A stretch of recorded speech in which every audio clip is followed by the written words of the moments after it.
আসসালামু আলাইকুম। আরেকটি নতুন ভিডিওতে আপনাদের সবাইকে স্বাগত। আজকের ক্লাসে আমরা পরিসংখ্যানের খ এবং গ এর মধ্যে আসা প্রশ্নগুলো নিয়ে আলোচনা করব।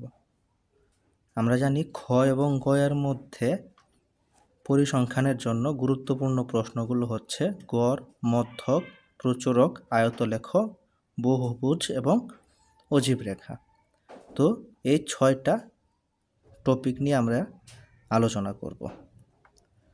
তো প্রথমত আমরা আলোচনা করব সংক্ষিপ্ত পদ্ধতিতে গড় নির্ণয় সম্পর্কে। পরিসংখ্যানের জন্য খ এবং গ এর জন্য 6 ধরনের আইটেম আমাদের জন্য গুরুত্বপূর্ণ। এর মধ্যে একটা হচ্ছে সংক্ষিপ্ত পদ্ধতিতে গড়। এখন সংক্ষিপ্ত পদ্ধতিতে গড় যদি নির্ণয় করার কথা বলে বা মধ্যক, প্রচুরক যাই বলুক না কেন, এই 2টা গড় কিন্তু দেওয়া থাকবে। পরিসংখ্যানে এই 2টা ঘর দেওয়ার পরে আমাকে যে কোনো মান বের করার কথা বলবে। এই 2টা ঘর কিন্তু থাকবেই। তো এখানে শ্রেণীব্যক্তি এবং গণসংখ্যা নামক 2টা ঘর আছে। এখন আমাকে বলা হয়েছে সংক্ষিপ্ত পদ্ধতিতে গড় নির্ণয় করার জন্য। সংক্ষিপ্ত পদ্ধতিতে গড় নির্ণয় করতে গেলে 2টা ঘর দেওয়ার পরে আমার আরও এক্সট্রা 3টা ঘরের প্রয়োজন। অর্থাৎ সংক্ষিপ্ত পদ্ধতিতে গড় নির্ণয় করতে গেলে আমার টোটাল ঘরের প্রয়োজন 5টা। 5টা ঘরের মধ্যে 2টা ঘরের মান দেওয়া থাকবে, আমার এক্সট্রা 3টা ঘরের মান নির্ণয় করতে হবে। সংক্ষিপ্ত পদ্ধতিতে গড় নির্ণয় করতে গেলে এইটা মনে রাখতে হবে যে ঘরের প্রয়োজন 5টা। 5টা ঘরের নাম কি কি? শ্রেণীব্যক্তি, মধ্যমান, গণসংখ্যা, ধাপবিচ্যুতি এবং এফআই ইউআই। এর মধ্যে শ্রেণীব্যক্তি এবং গণসংখ্যার মান দেয়া থাকবে, আমার আরও 3টা ঘরের মান নির্ণয় করতে হবে। যেহেতু শ্রেণীব্যক্তি এবং গণসংখ্যার মান দেওয়া আছে, তাই এই মানগুলো আমরা প্রশ্ন দেখে দেখে প্রথমেই লিখে ফেলব। 5টা ঘরের মধ্যে 2টা ঘরের মান দেওয়া থাকবে, ওইটা আমরা আগেই লিখে ফেলব। এখন 2টা ঘরের মান লেখার পরে আমরা বাকি 3টা ঘর নিয়ে কাজ করব। প্রথমত মধ্যমান। মধ্যমান নির্ণয় করতে হলে শ্রেণীর প্রথম সংখ্যা এবং শেষের সংখ্যাকে যোগ করতে হবে। যোগ করে টোটালটা বের করতে হবে। এখানে 11 এবং 20 যদি আমি যোগ করি তাহলে এটা টোটাল হয় 21। পরে ওই মানটাকে 2 দিয়ে ভাগ করতে হবে। এখন আমরা যদি এটা ক্যালকুলেটরে করতে যাই তাহলে 11 যোগ 20 ভাগ 2 যদি দিয়ে দিই তাহলে কিন্তু সঠিক উত্তর আসবে না। তো এই ক্ষেত্রে আমার 11 এবং 20 যোগ করে সমান চিহ্ন দিয়ে তারপর ভাগ করতে হবে 2 দিয়ে। তাহলে মধ্যমান নির্ণয় করতে গেলে প্রথমত 11 এবং 20 যোগ করব। যোগ করার পরে যে ফলাফলটা আমরা পাবো ওই ফলাফলটাকে 2 দিয়ে ভাগ করব। তো 2 দিয়ে ভাগ করার পরে হয় 15.5। তাহলে মধ্যমান মানে 2টা সংখ্যা, শ্রেণীব্যক্তির 2টা সংখ্যা যোগ করে 2 দিয়ে ভাগ। এইটার মধ্যমান নির্ণয় করতে গেলেও 21 এবং 30 যোগ করব, যোগ করে 2 দিয়ে ভাগ করে দেব। এভাবেই সবগুলা নির্ণয় করতে পারি। এখন এর থেকে আবার একটা সহজ উপায় আছে। আমরা প্রথম যে মধ্যমানটা ওইটা বাইর করব, বাইর করার পরে বাকিগুলো আর বাইর করার প্রয়োজন নেই। বাকিগুলোর ক্ষেত্রে শুধুমাত্র আমরা ব্যবধানটা কাউন্ট করব। এখন 11 থেকে 20, এখানে ব্যবধান কত? আমরা 11 সহ যদি বিবেচনা করি তাহলে 11, 12, 13, 14, 15, 16, 17, 18, 19, 20। 11 সহ কাউন্ট করলে হয় টোটাল 10। শ্রেণীব্যক্তির ক্ষেত্রে আমরা যে সংখ্যা থেকে শুরু হবে ওই সংখ্যাটা সহ হিসাব করতে হবে। তো এখানে 11 থেকে শুরু হয়েছে, 11 সহ আমরা হিসাব করব। 11 সহ হিসাব করলে 20 পর্যন্ত হয় 10। তো শ্রেণী মধ্যমান সহজে বের করতে গেলে প্রথমে 2টাকে যোগ করে 2 দিয়ে ভাগ করব। পরবর্তীতে ব্যবধান যত থাকবে শুধু ব্যবধানগুলো আমরা যোগ করে দেব। যে ব্যবধান 11 থেকে 20 ব্যবধান 10, তো 15 আর 10 25.5, 25.5 আর 10 35.5, শুধু ব্যবধানগুলো যোগ করলেই হয়ে যাচ্ছে। তাহলে আমরা মধ্যমান বের করতে গেলে দুইটাকে যোগ করে 2 দিয়ে ভাগ করবো, এভাবে সবগুলাও করতে পারি। আর একটাকে বের করে শুধুমাত্র ব্যবধান যোগ করে এভাবে আমরা বের করতে পারি। তো এইগুলো মধ্যমান। তারপর আসছে ধাপ বিচ্যুতি। গণসংখ্যা তো দেওয়াই থাকবে, তো আমাদের দরকার তারপর ধাপ বিচ্যুতি।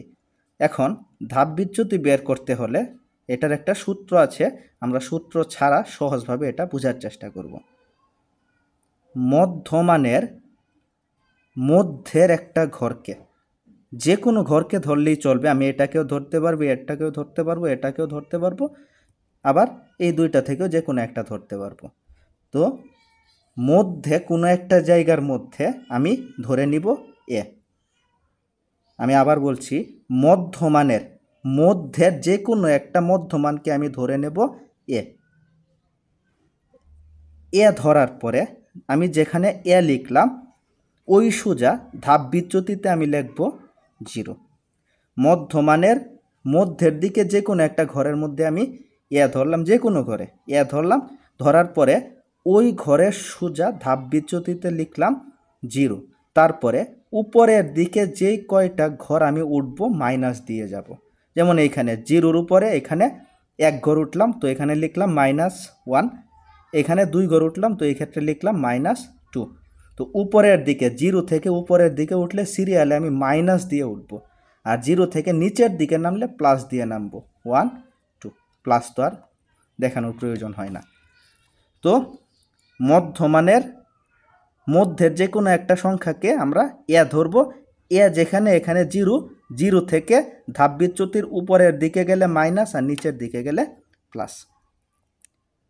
পরবর্তীতে আছে এফআই ইউআই। এফআই ইউআই বলতে বোঝায় গণসংখ্যা ইন্টু ধাপ বিচ্যুতি। গণসংখ্যাকে বলা হয় ইউআই, আর ধাপ বিচ্যুতিকে বলা হয় ইউআই, আর গণসংখ্যাকে বলা হয় এফআই। তো ধাপ বিচ্যুতি এবং গণসংখ্যার গুণফল হচ্ছে এফআই ইউআই।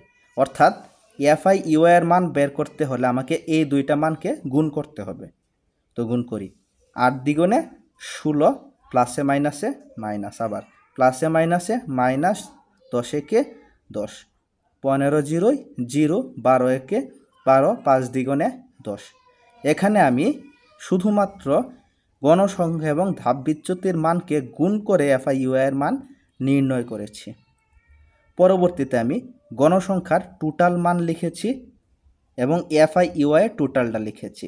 তো ক্যালকুলেটারে যখন করব তখন এভাবে লিখব, -16 -10 +12 +10 ইকুয়াল দিলেই আমার উত্তর হয়ে যাবে -4। আর যদি মাইনাস না আসে তাহলে এই ক্ষেত্রে মাইনাস দেওয়ার প্রয়োজন নেই। তো আমি এভাবেই লিখব, কিন্তু 16 সরাসরি লিখব না, -16 লিখব ক্যালকুলেটারে, পরে লিখব -10, 0 লেখার দরকার নাই, পরে লিখব +12, পরে লিখব +10 ইকুয়াল দিলেই -4 আসবে। তাহলে এখানে আমরা গণসংখ্যার টোটালটা পেলাম 50 এবং এফআই ইউআই এর টোটালটা সামেশনের মাধ্যমে টোটালটা বোঝানো হয়েছে। তো এফআই ইউআই এর টোটালটা হচ্ছে -4। তারপরে আমরা গড় নির্ণয়ের জন্য সূত্রের দিকে মুখ করব। এটা হচ্ছে গড়ের সূত্র, এখানে আর বোঝার কিছু নাই, এটা সরাসরি মুখস্থ করতে হবে। এটা গড় নির্ণয়ের সূত্র।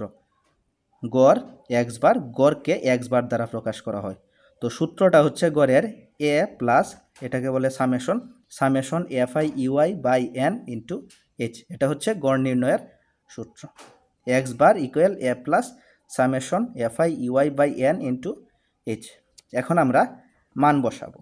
প্রথমত আছে এ, আমরা এর মান কিন্তু এখানে ধরে নিয়েছিলাম 35.5, তো এর পরিবর্তে আমি 35.5 বসালাম, প্লাসের জায়গায় প্লাস, সামেশন এফআই ইউআই, অর্থাৎ এফআই ইউআই এর টোটালটা, এফআই ইউআই এর টোটাল হচ্ছে -4, তো এই ক্ষেত্রে আমি এফআই ইউআই এর জায়গায় বসালাম -4, নিচে এন এর জায়গায় আমি বসালাম 50 ইন্টু এইচ। এইচ বলতে বোঝায় ব্যবধান, শ্রেণী ব্যবধান। এই যে আমি বলেছিলাম প্রথমতই যে 11 থেকে 20 ব্যবধান কত, 21 থেকে 30 ব্যবধান কত, আমরা যদি ব্যবধানটা কাউন্ট করি তাহলে 10 করে আসে। তো এই ক্ষেত্রে এইচ এর মান হচ্ছে 10। এ মানে মধ্যমান থেকে যেটা আমি ধরে নিয়েছিলাম, প্লাস এফআই ইউআই মানে সামেশন এফআই ইউআই বলতে বোঝায় এফআই ইউআই এর মোট নিচে এন বলতে বোঝায় মোট গণসংখ্যা এবং এইচ বলতে বোঝায় শ্রেণী ব্যবধান। এখন 35.5 লিখলাম। যদি এফআই ইউআই এর মান মাইনাস হয় তাহলে এই প্লাসটা আমরা মাইনাসে পরিবর্তন করে ফেলবো, প্লাসে মাইনাসে মাইনাস। যদি এফআই ইউআই এর মান মাইনাস হয় তখন প্লাস মাইনাস হয়ে যাবে, আর যদি মাইনাস না হয় এফআই ইউআই এর মান তাহলে এখানে প্লাস থাকবে। এখন আমরা ক্যালকুলেটরে কাজটা করব ভাগের আগে। তো ভাগ করতে গেলে আমরা অনেকে এক কাজ করি, 50 উপরে দিয়ে দিই, 50 লিখি, ভাগ দিয়ে 4 লিখি। তো ভাগের ক্ষেত্রে বড় সংখ্যা আগে লেখা লাগবে, এটা অত্যাবশ্যক না। ভাগের সময় যেটা আমার আগে থাকবে বা যেটা উপরে থাকবে এটাই আগে লেখা লাগবে। তো আমি প্রথমত ভাগের কাজ করব এভাবে, 4 ভাগ 50 গুণ 10। প্রথমে ভাগের কাজ, 4 ভাগ 50 গুণ 10 আসবে 0.8। তারপর 35.5 থেকে আমি 0.8 যদি মাইনাস করে দিই তাহলে থাকে 34.7। এভাবে আমরা সংক্ষিপ্ত পদ্ধতিতে গড় নির্ণয় করতে পারি।